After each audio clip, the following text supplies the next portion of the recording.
Frieren, Beyond Journey's End, the anime that taught us that the journey is more important than the destination. But you know what? That's not true. The journey is not more important than the destination. In fact, it's the destination which gives your journey purpose and direction. It drives you forward towards a certain goal. And if you fail, no amount of merrymaking or exciting adventures along the way are going to make up for it. Just think of the Apollo missions to the moon, the D-Day landings at Normandy, or defeating the Demon King for that matter. But aren't the lessons we learn during the journey, the people we meet along the way, and the challenges we overcome valuable as well? Yes, yes, and yes. So which is it? Well, what we really want to say is that while the journey may not be more important than the destination, it may very well be more meaningful, more memorable, and more life-changing on a personal level than the destination. The anime gently eases us into this perspective by introducing a very important word, one that you might not hear very much in anime these days, and that word is Natsukashi. As Himmel reminisce about their 10-year journey while the hero's party made their way to see the meteor shower, notice that while the places they visited and the things they saw brought back fond memories, it was the people who took center stage in those beautiful memories. This should raise an obvious question in our minds. Why do the memories always center around the people who made the events memorable and special? Even if you were a solo traveler on a trip, I'm guessing it was the people you met during your trip that made the deepest impression on you. The fact is, it is people who make our memories memorable, for better or worse. They make the things we see more brilliant, the things we do more exciting, and the things we eat more delicious.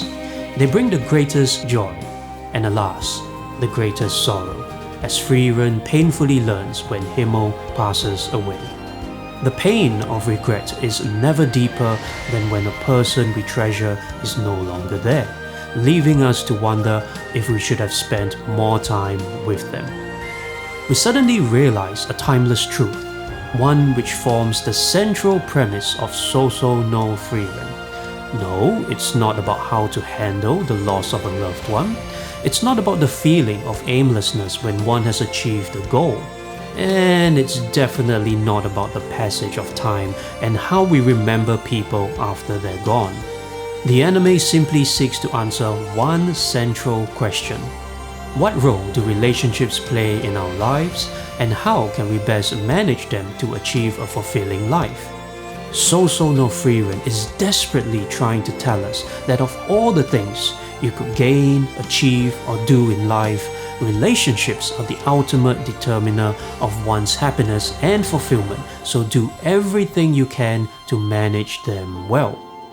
The anime teaches us that it is people that matter most in the pursuit of happiness, so make sure you navigate your relationships wisely. But how do we do that? Well, first of all, we need to begin with the end in mind and decide what we really want to get out of life. The anime presents this idea in episode 16, where the statue of Kraft and the unknown priest is contrasted with old man Vol. While the two heroes were immortalized into statues, nobody even remembered their names, and they held little significance for the living. On the other hand, Vol's late wife didn't have a statue or even a photo, but the relationship she had with Vol was so strong that even after he had forgotten her face, her voice, and her eyes, he was still keeping a promise to her to protect her village after almost 400 years. As Haita said, even the greatest heroes will be forgotten someday, even Himmel, who defeated the Demon King. Sometimes, who is remembered is not as important as who remembers you. It all comes down to this. Is it better to be famous but mean little to the multitudes, or to be unknown but mean the world to one person? In other words, do you want to be well known or known well? If you choose the latter, you'll be happy to know that the anime gives us some tips on how to best manage our relationships to live a happy and fulfilling life. There were many nuggets of wisdom in this anime, but here are two that I think will be most useful to you. First, I learned that I really need to think about others more and act with consideration. Now, I don't mean turning down the TV at night to avoid disturbing the neighbors. What I mean is to take the needs of others into consideration even as we pursue our goals. In episode 10 and 11, Frieren doesn't completely obliterate Aura's puppets with flashy spells because those are the dead bodies of soldiers who have been killed in action. Frieren remembered Himmel's advice to respect the dead, and this action earned the gratitude of Granite, who was able to recover the body of his son on the battlefield. Sometimes we can be so focused on the big picture that we bulldoze over the feelings of others. Or maybe in our zeal to efficiently get things done, we decide what's best on behalf of others without consulting them first. We see this in episode 27 when Frieren suggested Fern dump her broken staff and just get a new one. Frieren probably thought she was being practical and even generous since it cost more to buy a new one. But she didn't think about how Fern would feel about discarding the staff that Haita gave her. Frieren eventually sent Fern's staff for repair after realizing how much it meant to her and learned to care for Fern in a way that she would appreciate. We see another positive example when Himmel held Frieren's hand when she was sick to comfort her, but he actually checked if it bothered her while doing that. Ultimately, we need to care for others in ways that they want to be cared for, and the way to do that is simpler than we think. Just ask them what they want. Now, we don't necessarily have to hold someone's hand or do anything embarrassing, but what Himmel said makes sense. People feel helpless when we are sick. So we need to ask ourselves, how can we empower someone to make them feel strong when they are going through a tough time? Sometimes simply being present with someone in their suffering or listening to them on the phone can provide much needed comfort and encouragement. As Himmel puts it, we are there for emotional support. Oftentimes we wonder what we should say or do to fix someone's problems. That is appropriate at times. But at other times, what people need is not advice, not to be fixed, not solutions, but just someone to be there for them. Because sometimes actions not only speak louder than words, but speak in place of words when no words will do. But I think one character who really stood out to me in thinking about others more was Haita, the sacrificial optimist, or the look on the bright side guy. His talent was basically helping others to look on the bright side by showing his worst side. He didn't mind being labeled a heartless man while laughing and smiling just to defend Frieren, who was wearing an expressionless face during Himmel's funeral. He didn't mind being labeled a corrupt priest over and over if his self-deprecating humor helped others to look on the bright side of things. Eventually, Haita took in Fern as the ultimate expression of his self-sacrificial attitude and pretended to be a grown-up for Fern's sake, even though he claimed he still had the mind of a child. In fact, did you realize the irony that every time someone is officially praised in the anime, it is always for an action whereby the recipient is pretending to be someone they're not? From Frieren suppressing her mana to deceive demons, to Haita acting like a grown-up to bring up Fern, to Zain acting like a proper adult to counsel Fern. The anime is trying to tell us that there is value in stepping outside our comfort zone to do something we don't feel like doing for a purpose greater than ourselves. We don't always have to think of others first and submit our entire lives to the wishes of others, but simply thinking of others more would go a long way in building healthy relationships. But if you're like me, you probably can recall many times in your life where you failed to think of others more but instead only thought about yourself. Maybe like me, you unintentionally insulted a colleague or project group mate's work because you were so focused on getting a project done well. Or maybe you neglected the needs of a family member or partner that you've known for a long time, simply because you got complacent and started taking them for granted. Maybe you made a huge mistake that you'll never forget. If that's you, there's one moment in the anime that you need to remember. A simple but important question that Himmel asked Frieren when he asked her to join the hero's party. Frieren declined at first, saying it was too late as she hadn't fought demons in over 500 years and she had forgotten how to fight them. She had deferred the decision for too long, probably because she was afraid to fight the Demon King. Too much time had passed that she couldn't get back now. To which Himmel simply asked, "So what? I'm talking about the present." In other words, what does what you did or didn't do yesterday have to do with the decisions that you make today? And that's the second insight, to think about yesterday less.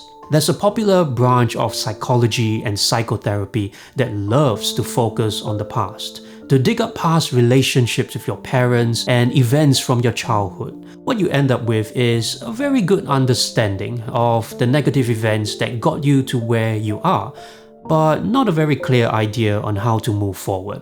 In some cases, like Frieren and Zine, we might end up using our past as an excuse not to take action in the present.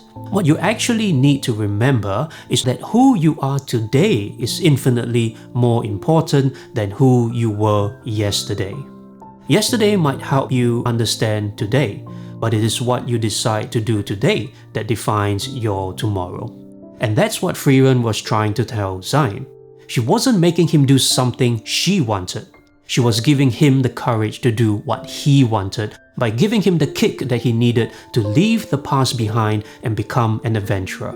The anime teaches us that we should not give excuses based on past actions to avoid making better decisions in the present. But maybe you already knew that. You know that you can't change your mistakes made in the past, and you know that you can do better in the present. Problem is, you might be haunted by your past mistakes. What if I make the same mistake again? What if I fail again? What if I'm still not good enough? For Stark, it was, what if I get scared and run away again? When Stark's village was attacked, he abandoned his brother and fled. He thinks maybe that's why his family never celebrated his birthday, because he was a failure who ran from everything. But Fern told him that the past doesn't matter. The warrior Stark she knows has never ran. Stark was worried that he might run in the future, but Fern declared, "We won't let you." This reminds us that no matter how strong we think we are, nobody can go through life alone. As King Solomon once wrote, "Two people are better off than one, for they can help each other succeed. If one person falls, the other can reach out and help. But someone who falls alone is in real trouble." Likewise, two people lying close together can keep each other warm. But how can one be warm alone? A person standing alone can be attacked and defeated, but two can stand back to back and conquer. Three are even better, for a triple braided cord is not easily broken. The anime shows us the importance of being part of a community. Friends who won't let us commit the same mistakes again by looking out for us and keeping us accountable. Friends who will remind us that it's normal to be afraid when facing strong opponents, and one can act in spite of fear. After all, fear had brought us thus far. Friends who will remind us that who we are now is more important than who we were yesterday. But perhaps the most important lesson that the anime teaches us is that at the end of the day, when all is said and done about building and managing relationships, you must take a stand for them. Some people find this anime boring, complaining that there's no climatic battle and nothing really happens during the anime, or at the end for that matter. And that's because the final climax of the season was not a battle of magical power, but a battle of values. During Frieren's interview with Zeri gives her one chance to pass the exam. One simple question: what is your favorite spell? This brings the values of both elves into conflict. Zeri judges the worth of a spell by how powerful and grand it is, a reflection of the caster's ambition and ability. But Frieren judges a spell by how much it enhances her relationships. It was that useless spell to create a field of flowers that brought Frieren and her companions together. And even though Frieren knew that Zeri would fail her for saying that, she bravely stood her ground and declared her solidarity with Himmel, Heiter, and Eisen. Whereas she started her journey with the hypothesis that getting to know others better might lead to a more fulfilling life, Frieren ended her journey by confidently declaring that people are indeed more important to her than power or position. She moved from an attitude of apathy where she cherished no one to one of empathy where she found the ones she cherished. As Nelson Mandela once said, what counts in life is not the mere fact that we have lived. It is what difference we have made to the lives of others that will determine the significance of the life we lead. Ultimately, the anime gives us a choice between two definitions of success in life: power or people. Is your success determined by how much you stand out from others, or by how much others stand with you? By how far you are ahead of them, or by how close you are to them? By the number of people beneath you, or the number of people beside you? For Frieren, she recognized that her relationships with others were not only the single biggest contributor to her success, but also the biggest source of fulfillment. Transformed by the time she spent with her former and new companions, she resolves to apply the lessons she has learned to care more for the important people in her life. And that, my friend, is my hope for you too. Hit subscribe and click that bell for more insights from the world of anime to help you improve your life and relationships.